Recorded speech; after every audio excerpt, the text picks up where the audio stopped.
Je voudrais du soleil vert, des dentelles et des théières, des photos de bord de mer, dans mon jardin d'hiver.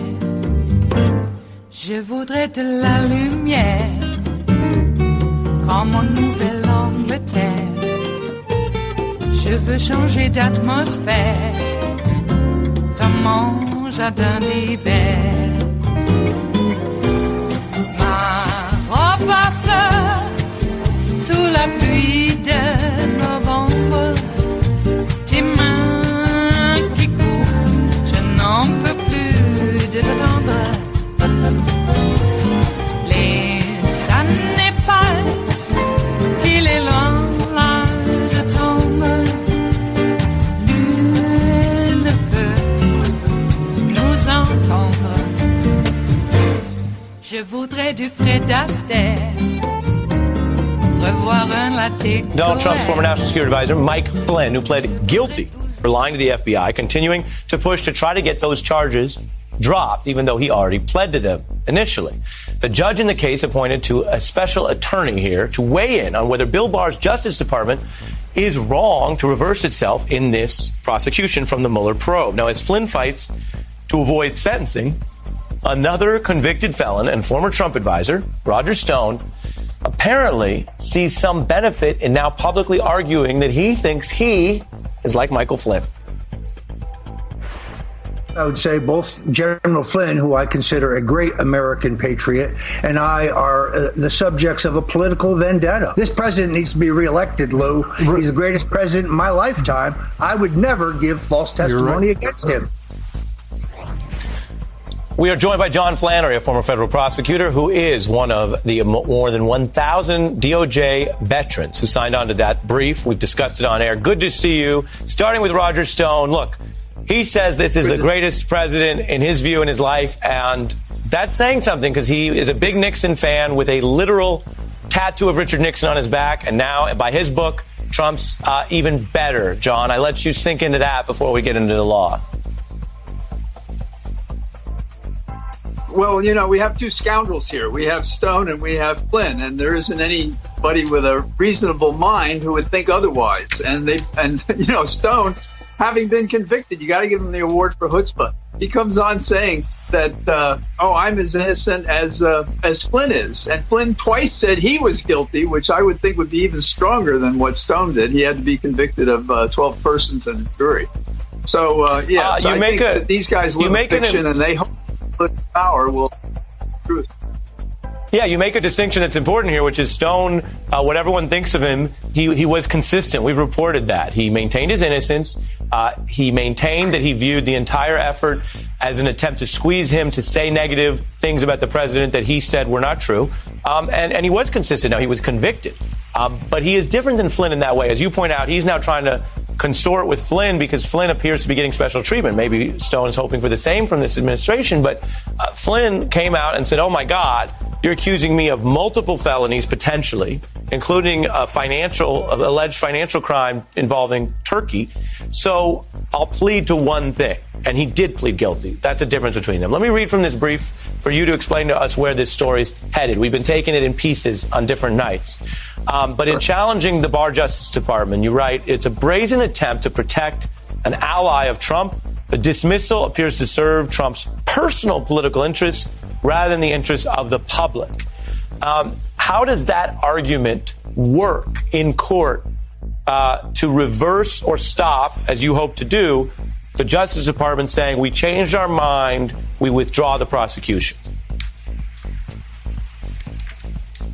Well, I'll try not to be too much of a policy wonk, but the rule that's at issue here is Rule 48A and B. And it's a rule that says the prosecution can move to dismiss a case with the leave of the court, meaning the court has to exercise its discretion. So it's not enough to say, oh, we, the almighty Department of Justice, want to have this case dismissed. It has to be with the leave of the court. And what's the standard? Is it in the interest of the public to grant that dismissal? Well, this is a judge who's heard Let's pause. Flynn May I twice pause say with you he there? committed this. Heard the first round of years. I'm going to pause you, and you move so fast. I would be nervous to be in your law school course because you're jumping ahead to part two. But on part one, let's just be clear. You're underscoring that at the beginning of the road, it's all the prosecutor's call. It is a fact that not every potential crime in America is charged. Prosecutors make decisions. They involve judgment. And sometimes you say, we're going to go after this person and not that. And that's the ball's in their court. And what you're saying is once they go forward, the FBI found this information, Mueller prosecuted it, Flynn pled guilty. Now the ball is in the judge's court.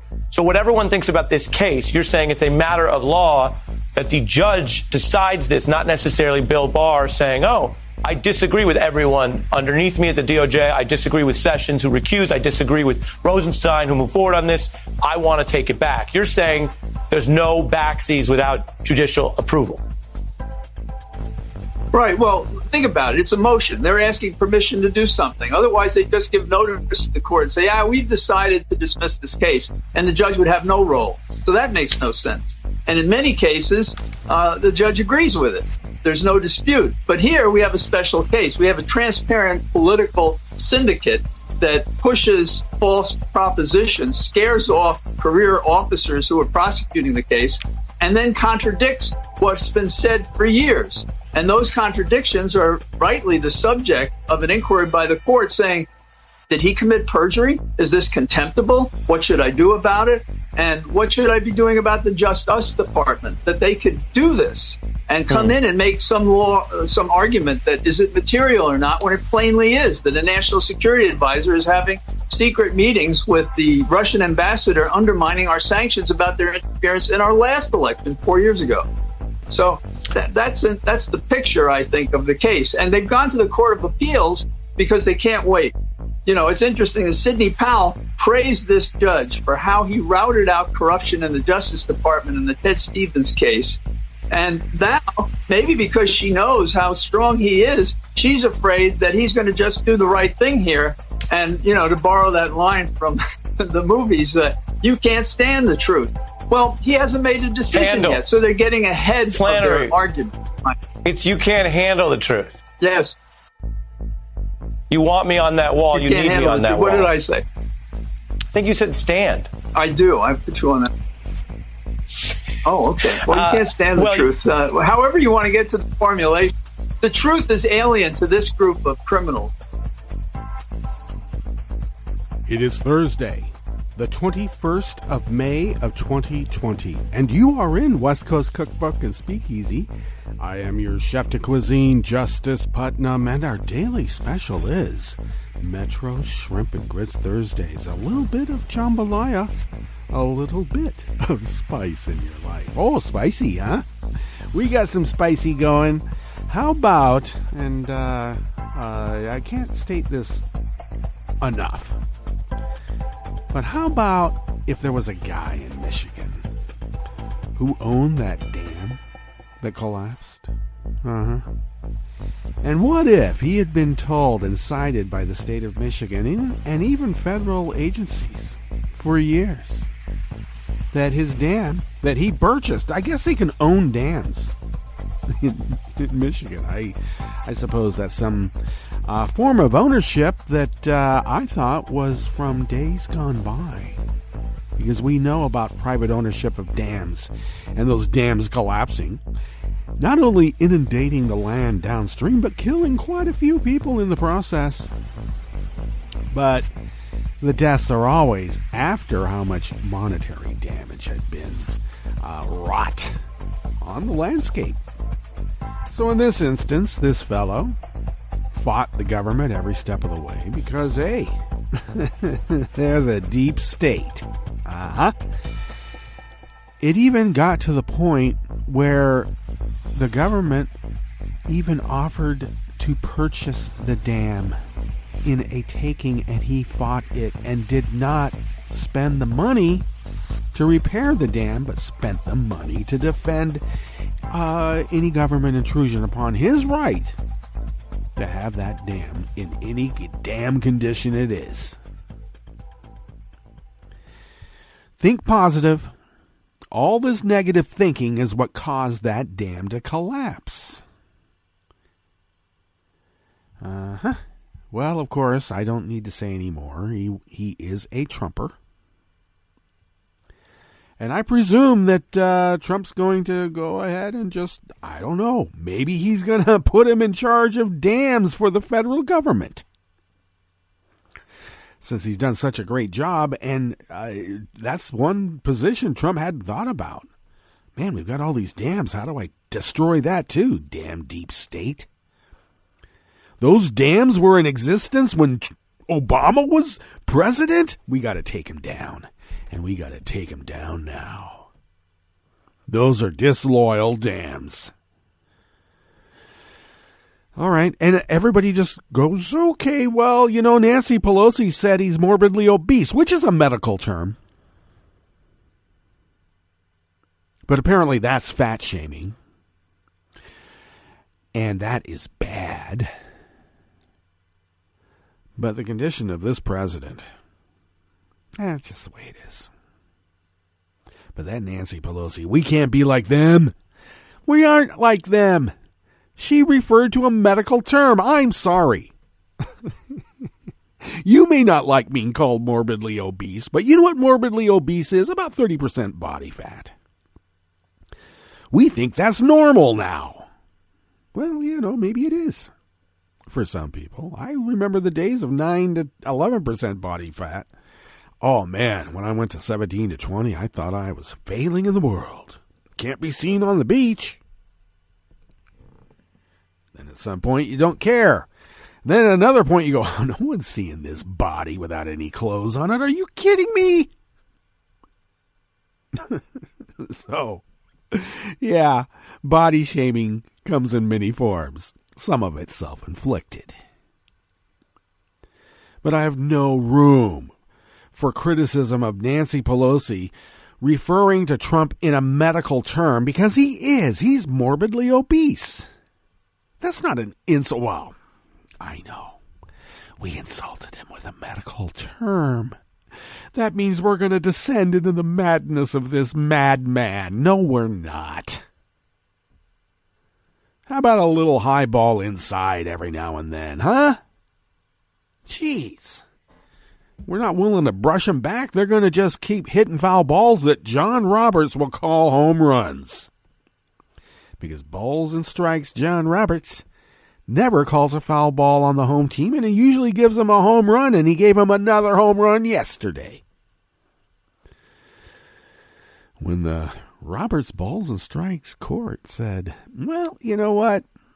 The government has till June 1st to, explain why they want to keep this secret grand jury testimony that shows that, well, Trump pretty much colluded with the Russians and he's an asset, if not an outright traitor, and that would be detrimental to his campaign for re-election, and we can't have that.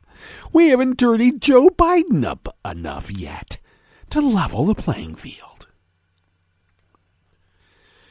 Well, this is what happens when you pack the courts for how many decades now with Federalist Society judges? And then you have a seditious, I don't know, is he a traitor too, Moscow Mitch? Yeah, he's a traitor. You have him packing the courts, holding up nominations during Obama because, hey, Obama didn't know his place. He's black. And Obama got blamed for Mitch McConnell's, what was that behavior? A coup? A slow-moving coup? Yeah, there's been a slow-moving coup going on since Spiro Agnew said, this country is moving so far to the right, you won't recognize it. And that was, I think, 1977, 78, maybe. Pretty much during Carter's time, I believe he stated that. Could have been a tad before. Could have been when he was kicked out of office completely for being a corrupt criminal. criminals, the really, really corrupt ones, seem to be very right-wing, and they are not loath to admit it. This country is moving so far to the right, you won't recognize it. Said by Spiro Agnew in the mid-'70s at least, and look at where we are now. Nancy Pelosi is criticized by our side for fat-shaming a morbidly obese Donald Trump. Stop it. We are not the enemy. They are. Come on. Oh, if we depersonalize him, we're going to descend into their madness. Now we're using a little bit of, high and inside baseball. All right? Zip it right there, underneath the chin. You got to brush him back off the plate every now and then, don't you? Okay, don't go for the chin. Go for the gut. Just throw it inside belt high. They'll move out of the way, especially this guy. Bone Spurs Donnie? Are you kidding me? This guy's a coward and always has been. And cowards generally project a lot more macho. And then when the chips are down, they're quivering, weeping little, I don't know, losers? Is that the term he uses? Oh, I can't call him a loser because I might descend into his madness.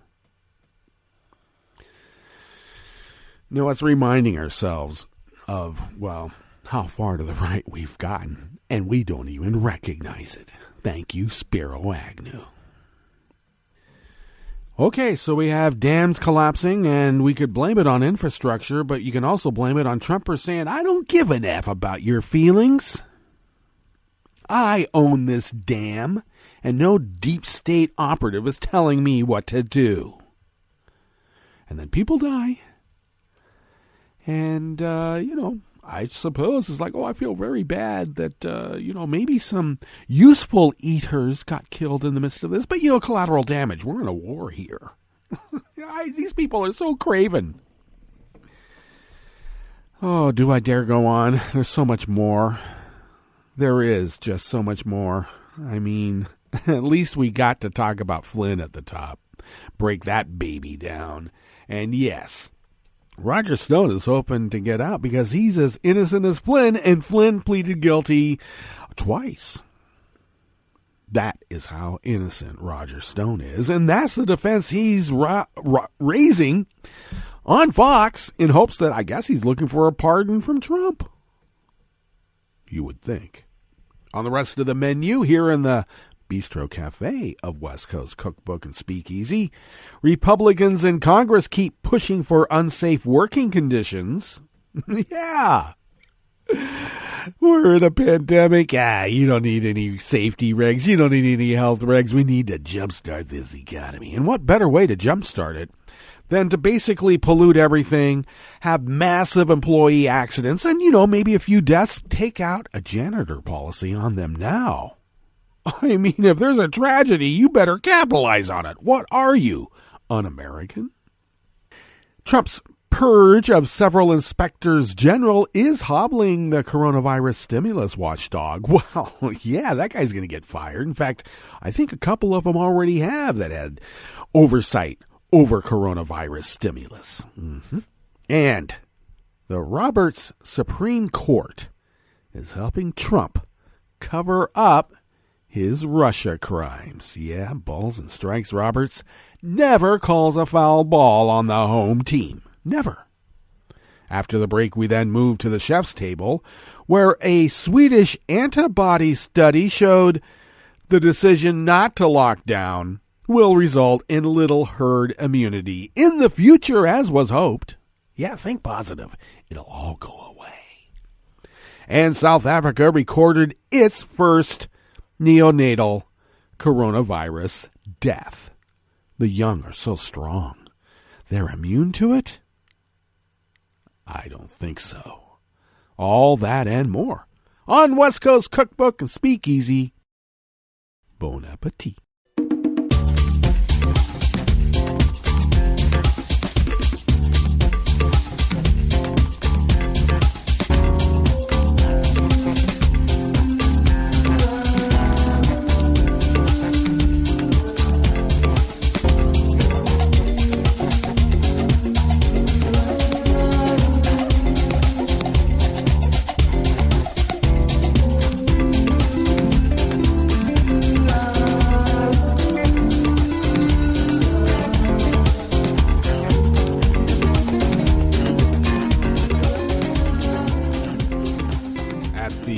bottom of our homepage at netrootsradio.com. To the rightish of the page is our chat room link, monitored by Kelly Lincoln. Thank you, Kelly, for doing that.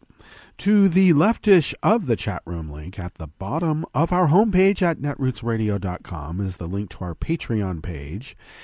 And I should note that I have gotten a notice that sales tax will be applied to contributions to, I guess I'm a maker or a creator. Maybe I'm a creator. Oh, wow. Sounds so godlike. Anyway, the way I understand it is that any benefits, from the various tiers, like, if you go to our Patreon page, you'll notice various tiers. And I believe that as long as I don't have the podcast, maybe I put a podcast up there, the music show, I should take that down. But anything that's a one-time benefit, they call, basically a thank you. And I believe I've offered our bumper sticker an ad block, which it has a environmentally safe adhesive, just so you know. But you can stick that on anything you'd like. And I believe that's the one-time thank you whatever benefit that is exempt from sales tax. So I am sorry about that. The sales tax will be applied, if applicable, in the state or area that you reside, not where I reside. So hopefully that doesn't stop you.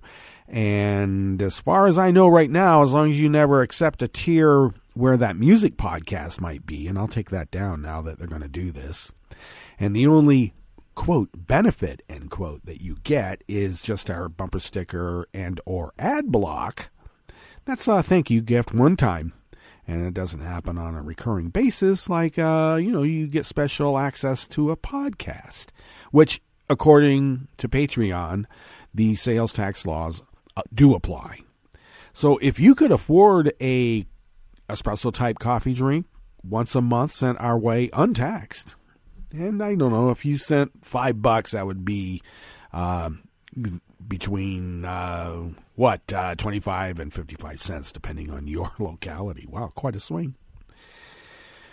Patreon says that's hardly noticeable. I don't know. I think that's going to be noticed.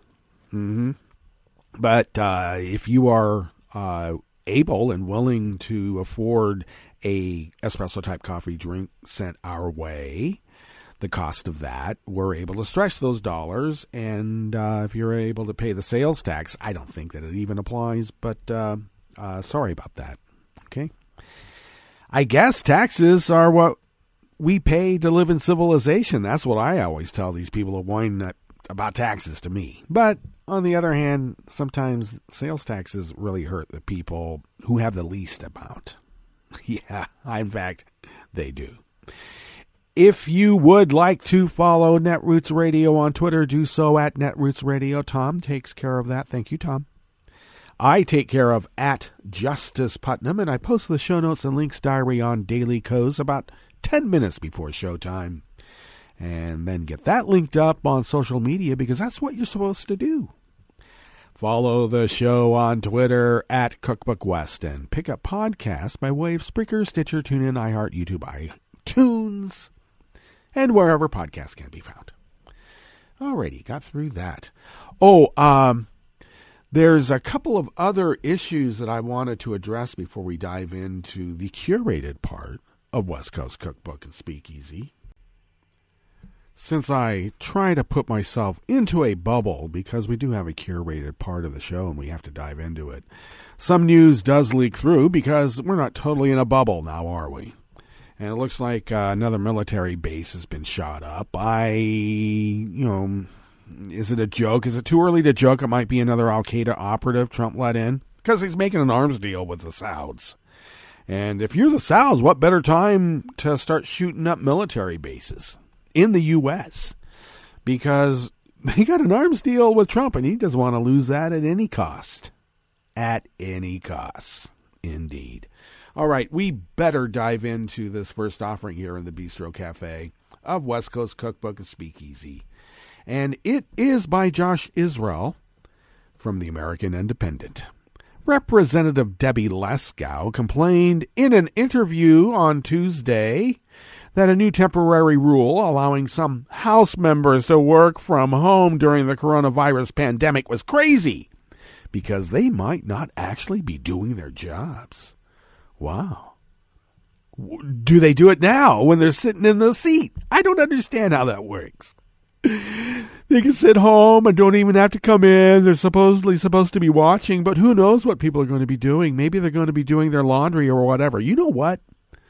Actually, you can follow what's happening with the House proceedings and do the laundry at the same time, Debbie. Don't you multitask? Come on, all the rest of us do. And she, of course, said that on far right-wing outlet One America News, who's courting Trump to purchase them because they want to be state media. And they're not doing the people's business, she continued. I'm for getting back to work just like everyone else in the nation. That's why I voted no on this crazy proxy bill, because according to the GOP, Trump doesn't, really believe this pandemic is happening. And if it is happening, it's a liberal conspiracy to make him look bad when he's trying to hold on to power, because when he loses power, he loses immunity. Not from a virus necessarily, but the rule of law, which is not a virus, but is an antibiotic, because this guy's not a virus. He's a bacteria. Now, this was the latest in a long series of loud objections by Republicans to a rule change passed last week by the House of Reps to allow members to hold committee hearings remotely and provide them with the option of designating a colleague to cast their votes for them on the floor during the pandemic. The changes will let members opt to work from home and model social distancing to help curb the spread of COVID-19. The repugs are whining that people might not show up to these committee hearings. Oh, no, because they're working at home. You know why C-SPAN's cameras are not always turned back at the hole of a committee panel? It's because the seats are usually empty. When they give floor speeches, when you turn on C-SPAN, you see the floor speeches, and all you see is the guy down there, and maybe there's a couple of aides sitting, within camera angle. But if they were able to lift that camera or pull the lens back and give a wider shot, the place is empty. Yeah, they might not show up and do their job. We have to force them to come here because Trump thinks it looks weak. Oh, it's so humiliating to wear a mask. You know what else is humiliating? Being dead because you just wanted to kick the libs.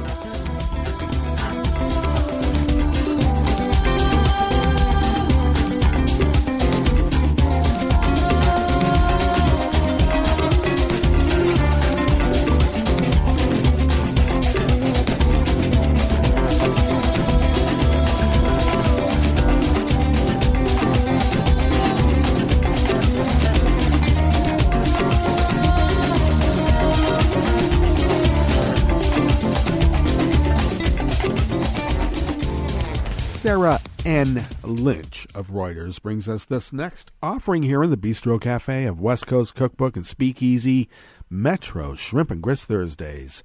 Trump's purge of several internal watchdogs at U.S. agencies could hobble anti-fraud oversight for the $3 trillion in federal relief measures aiding businesses, state governments, and others hit hard by the coronavirus outbreak. And it's really a pandemic, and I don't know why I said outbreak. Now, of course, we all know that this is a feature, not a bug, but let's go on.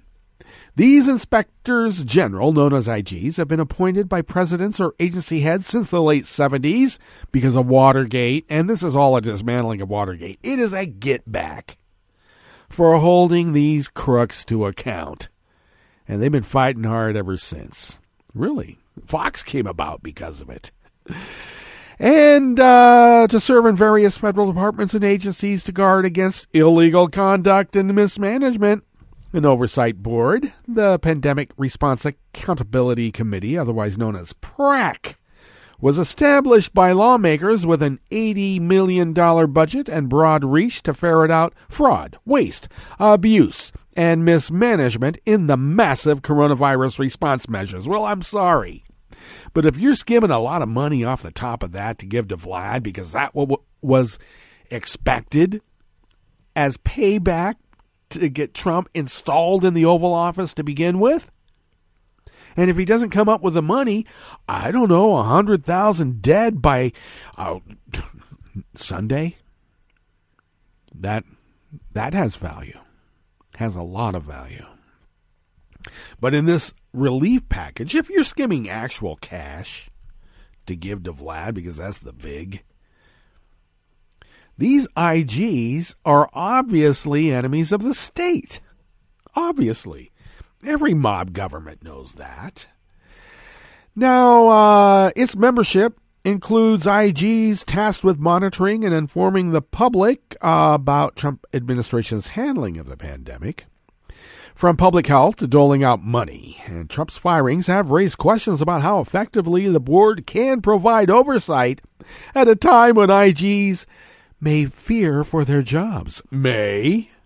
They may fear for their jobs, please. There's no may about it. In the past 6 weeks, Trump has ousted 5 IGs after saying he lost confidence in them. Well, of course. They're cops. And he's a crook. You don't have confidence in a cop necessarily turning the other way. Especially Boy Scout do-gooder cops from internal affairs.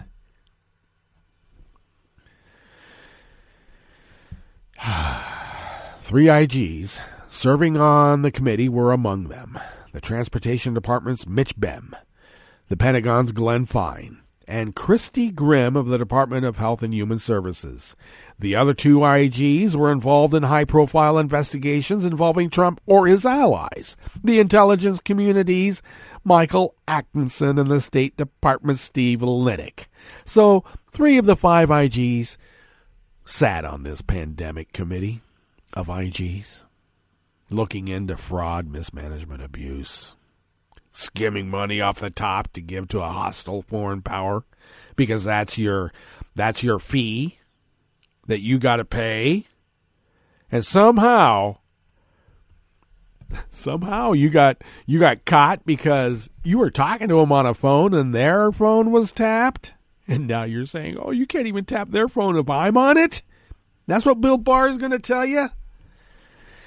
It really is a kind of reign of terror that is unleashed for the IG community, and at a time when their oversight is more needed and more necessary than, frankly, any time that I can remember, said Michael Bromwich, a Justice Department Inspector General under Democratic former President Bill Clinton. That is bad for everyone, but it's worse for the public. Democrats and other critics have accused Trump of targeting the IGs in a bid to ensure that only political loyalists serve in these key posts. Because, I'm sorry, the Democrats and other critics aren't getting paid to do the bad thing. We are not willing to sell out America for whatever the going rate is on rubles. Excuse me. For example, it was Atkinson who last year deemed credible a whistleblower complaint against the Republican president that set in motion events that led to his impeachment. And Trump was acquitted and left in office by the Senate in February. Really? Trump on Monday suggested that any IG appointed by his Democratic predecessor, Barack Obama, should be dismissed. Not only that, he probably wants him thrown in jail because he's going after the black guy too. He has to. It makes him look very strong, especially when he doesn't wear a mask.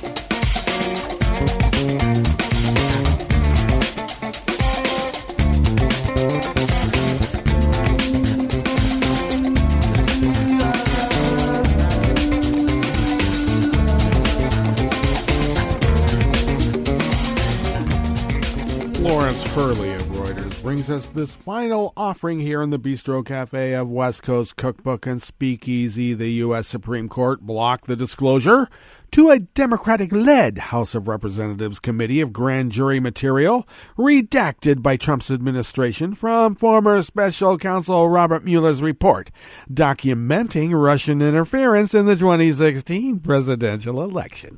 In a brief order, the justices put on hold a March ruling by the U.S. Court of Appeals for the District of Columbia Circuit that the material must be disclosed to lawmakers.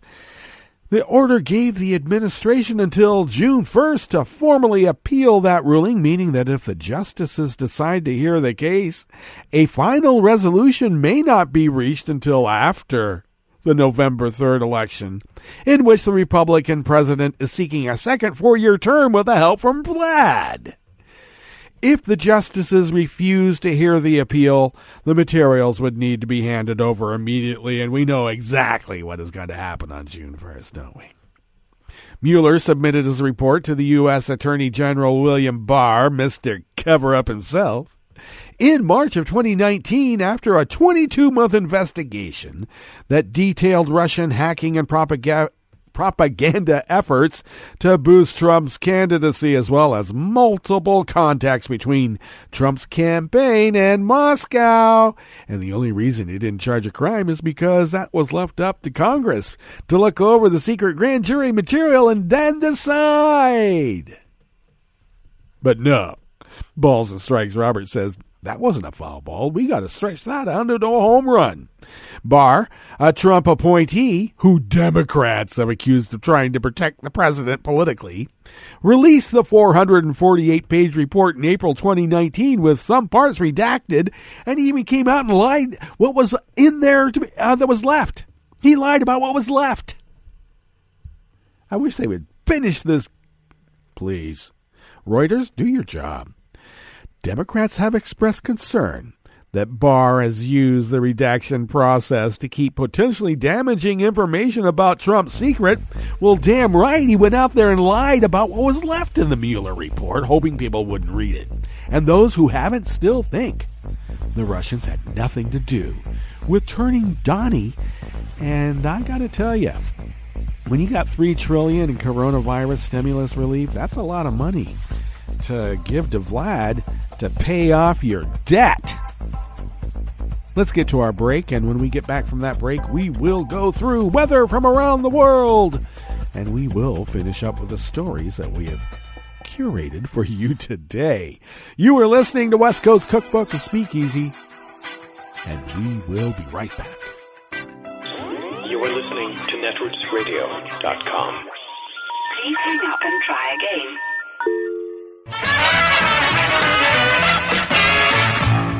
From a point at sea to the circles of your mind, a new force is at work for planetary transformation. New radio for a new Earth.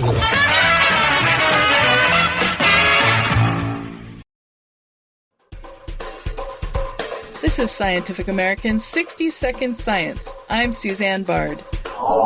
Blood donations save lives, but blood can only be stored under refrigeration for up to 6 weeks. After that, it's no longer usable for transfusions. Because of that limitation, people have to continually donate blood to meet the needs, but also in places where refrigeration may not be available. That can also be a challenge. It's difficult to have blood available when needed. University of Louisville bioengineer Jonathan Kopacek.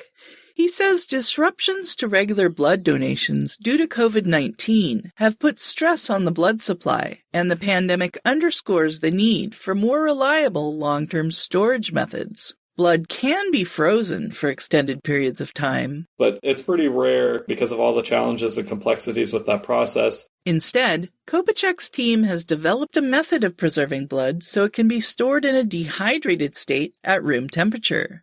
To do so, they turn to an unusual preservative, a sugar called trehalose, which is a common ingredient in donuts. To help make them look fresh even when they might be months old, and you wouldn't know the difference. The researchers chose trehalose because in nature, it's made by hardy animals like tardigrades and sea monkeys, aka brine shrimp, famous for their ability to survive dehydration. So these animals can dry out completely for a long period of time and then be rehydrated and resume normal function. So we wanted to use the trehalose that's produced by these organisms and apply that to preserving blood cells in a dried state, just like those organisms are. But first, the researchers had to get trehalose into blood cells. They used ultrasound to drill temporary holes in the cell membranes, which let some trehalose get in. And they need to have sufficient levels of trehalose on both the inside and the outside of the cell in order to survive the dehydration and rehydration process.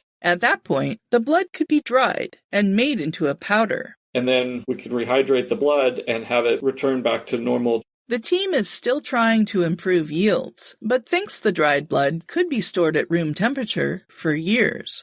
The study is in the journal Biomicrofluidics. Kopacek says the technique could be ready for clinical trials in 3 to 5 years. If successful, it could be used to create stores of dried blood in case of future pandemics or natural disasters, and for humanitarian aid work, military operations, or even missions to Mars. Maybe first aid kits on the red planet will include dried red blood cells. Thanks for listening. For Scientific American's 60 Second Science, I'm Suzanne Bard. Hi, it's Tom. Could we humbly suggest your donation to netrootsradio.com? All we've got to run this 24-hour powerhouse of progressive resistance radio is what comes out of our own wallets. And you are our biggest donor. And it doesn't take much, $3, $5. Just go to the bottom of our netrootsradio.com page and hit our secure donate button. Heck, you can even make a recurring contribution. And you'll get a wondiferous pair of Netroots radio stickers for application to your backpack, your bumper sticker, or your banjo. Well, it's up to you which backpack you want to put it on. So donate what you'd like at the bottom of our netrootsradio.com's homepage. Because you are our biggest donor. netrootsradio.com. Together, we are Resistance Radio.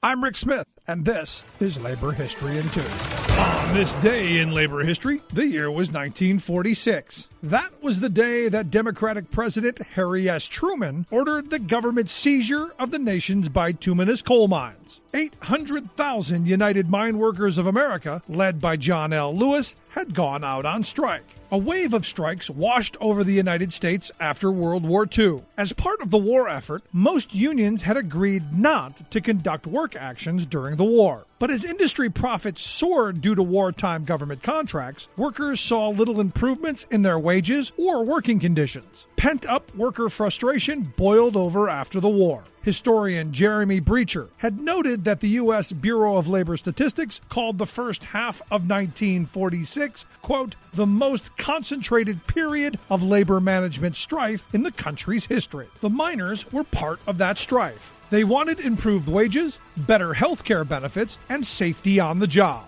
The strike had a ripple effect felt far beyond the coal fields. In early May, the Chicago Tribune warned, quote, the nation's worst coal strike tonight slowed the wheels of American industry toward a predictable full stoppage. Coal turned the wheels of industry, and the strike had drastically slowed mining. The government seized the mines and ordered the miners back to work. But still, the coal companies refused to meet the coal miners' demands.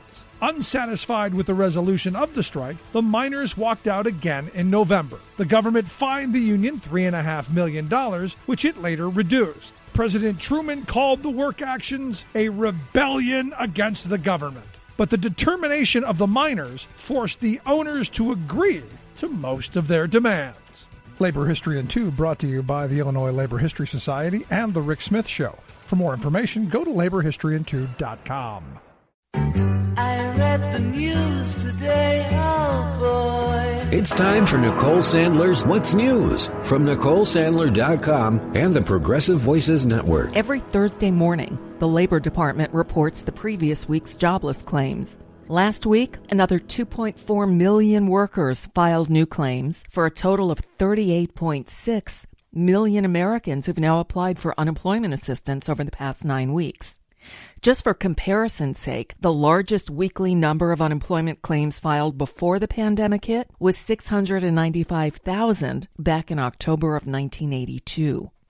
In other devastating numbers, the World Health Organization on Wednesday reported 106,000 new coronavirus cases in the previous 24 hours, making it the most in a single day since the outbreak began. And on Thursday morning, we passed the tragic milestone of 5 million cases. The worldwide death toll reached 328,368, with 93,439 deaths in the U.S. alone.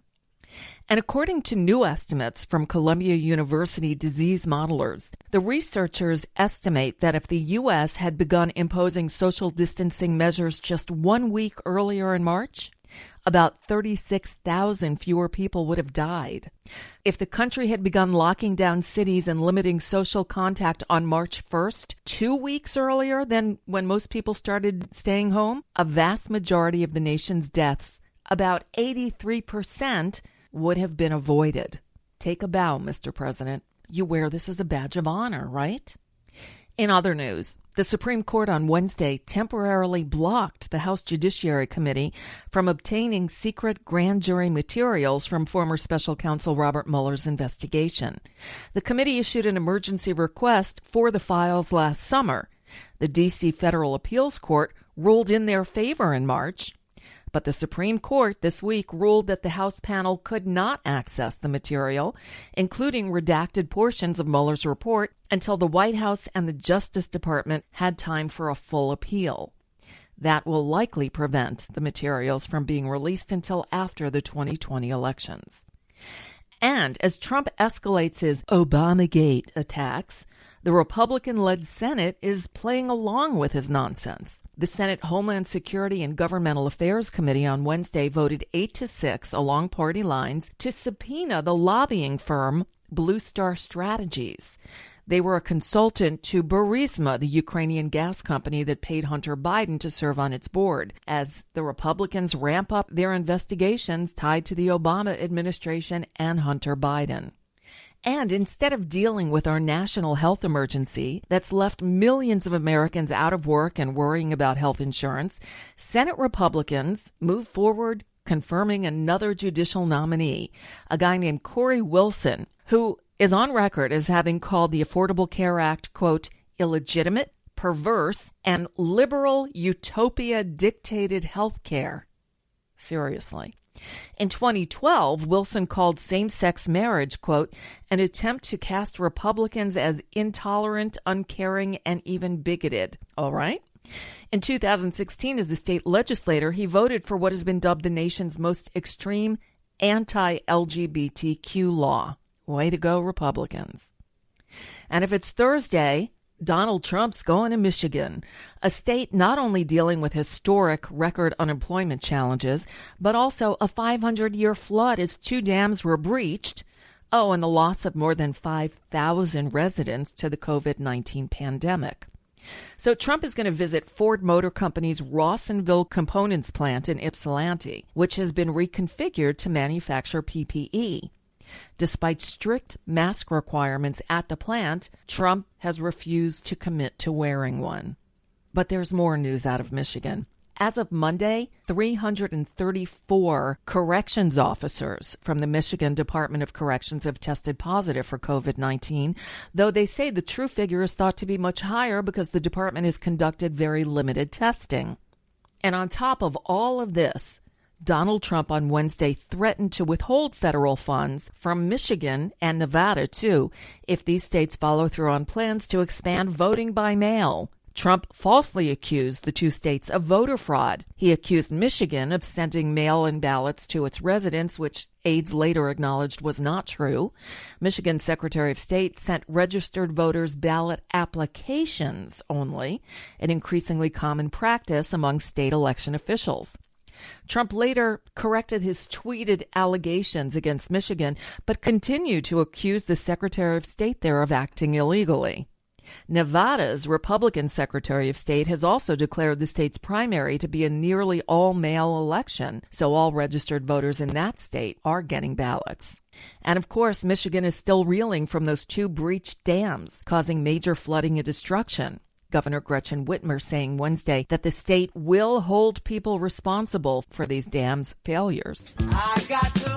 And that's just a bit of what's news for now. I'm Nicole Sandler. If you appreciate these reports and the Nicole Sandler Show, I hope you'll consider making a contribution. My work is 100% listener supported, and I can't do it without your help.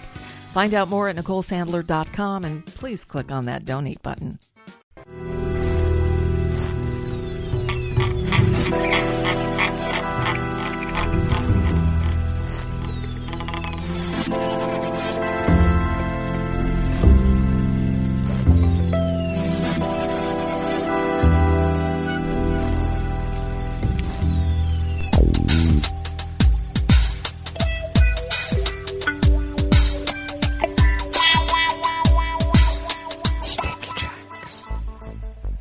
Thank you for accompanying us here to the Chef's Table at West Coast Cookbook and Speakeasy Metro Shrimp and Grits Thursdays.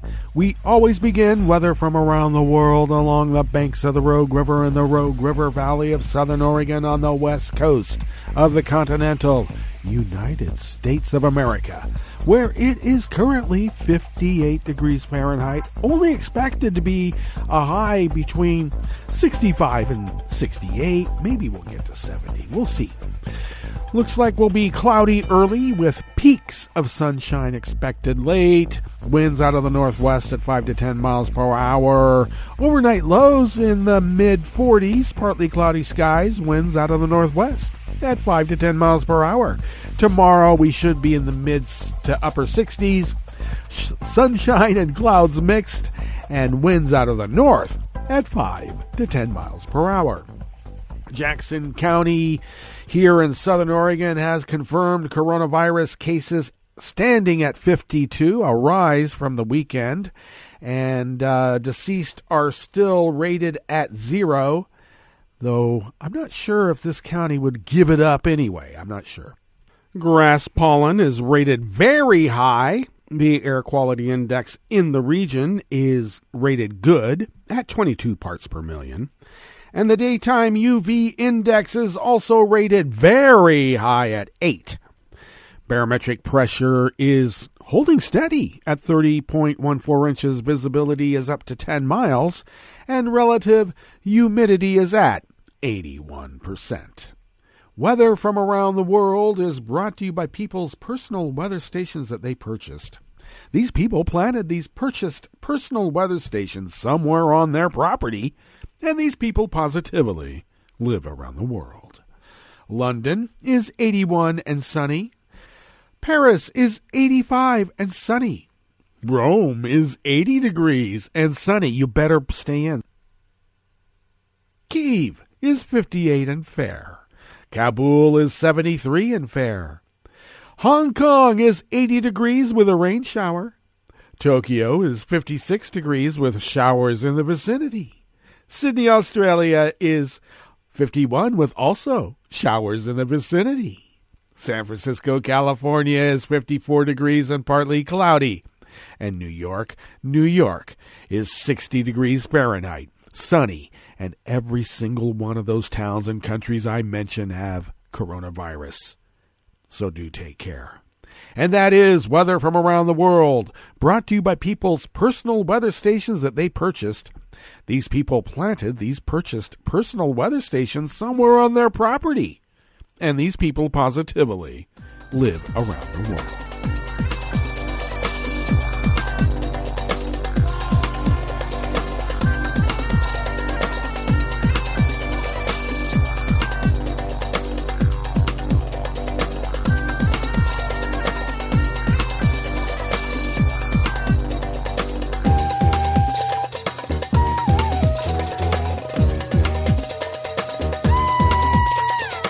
Johan Olander and Nicholas Pollard bring us this first amuse-bouche here at the Chef's Table at West Coast Cookbook and Speakeasy. A Swedish study found that just 7.3% of Stockholmers developed COVID-19 antibodies by late April, which could fuel concern that a decision not to lock down Sweden against the pandemic may bring little herd immunity in the near future. The strategy was championed by Chief Epidemiologist Anders Tegnell, whose recommendation for voluntary measures against the virus, rather than a mandatory lockdown like those imposed by many other countries, has divided opinion at home and abroad. Yeah, and Trump and his psycho fans keep pointing at Sweden to their great success. Is it really a success? Now, Sweden's strategy of keeping most schools, restaurants, bars, and businesses open, even as much of Europe hunkered down behind closed doors, exposed it to criticism, with death rates running far higher than in Nordic neighbors, even if much lower than in countries such as Britain, Italy, and France that shut down. The number of COVID-19 patients in intensive care in Sweden has fallen by a third from the peak in late April, and health authorities say the outbreak is slowing. However, Sweden has recorded the highest number of COVID-19 deaths per capita in Europe over just the last 7 days. The antibody study sought to look at the potential for herd immunity, a situation where enough people in the population have developed immunity to an infection to be able to effectively stop that disease from spreading. The findings were roughly in line with models predicting a third of the Swedish capital's population would have had the virus by now, and where at least limited herd immunity could have set in, except it's a lot lower than expected. They say not remarkably lower, maybe 1 or a couple percent. Tegnell told a Stockholm news conference it squares pretty well within the models we have. However, the herd immunity concept is untested for the novel coronavirus, and the extent and duration of immunity among recovered patients is equally uncertain as well.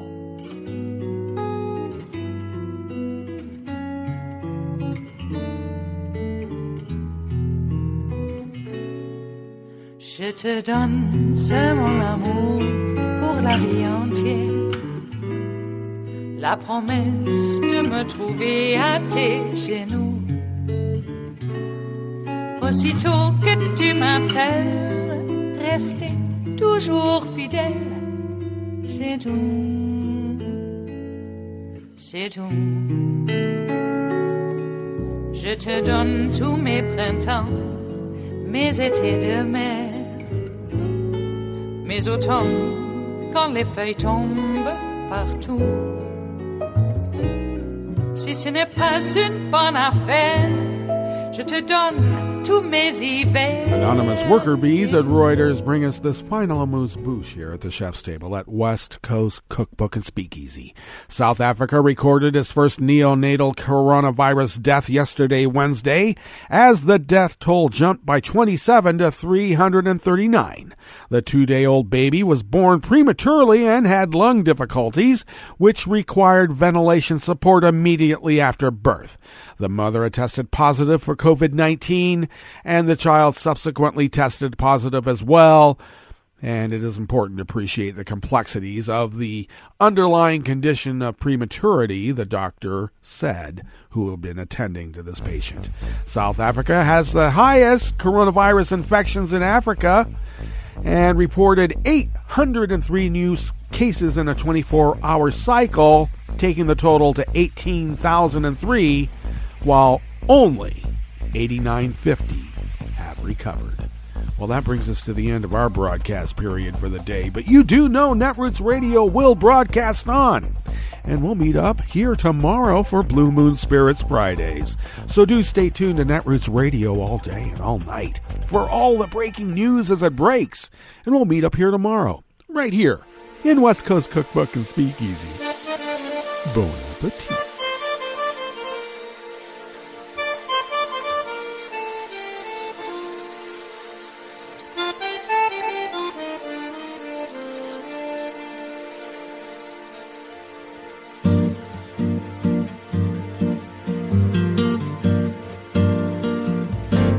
Je voudrais du soleil vert tes dentelles et tes théières, des photos de bord de mer, dans mon jardin d'hiver.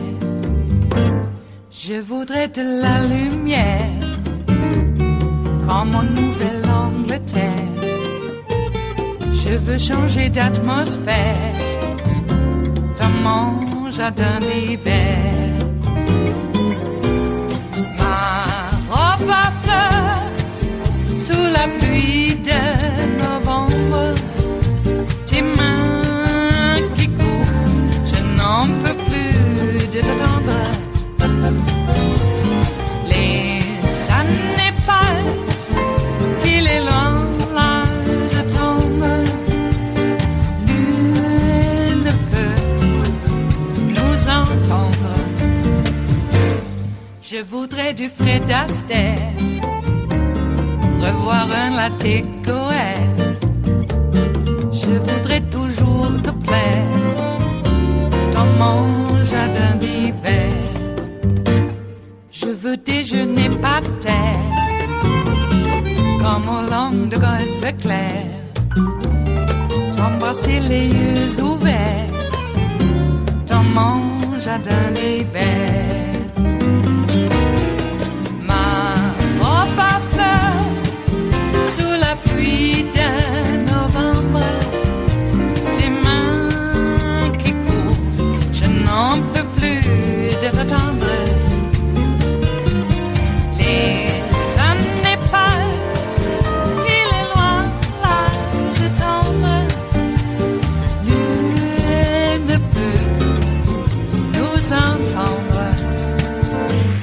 Ba-da-da-dum-di-da-dum, ba-da-da-dum-di-da-dum, ba-da-da-dum-di-da-dum, dans mon jardin d'hiver.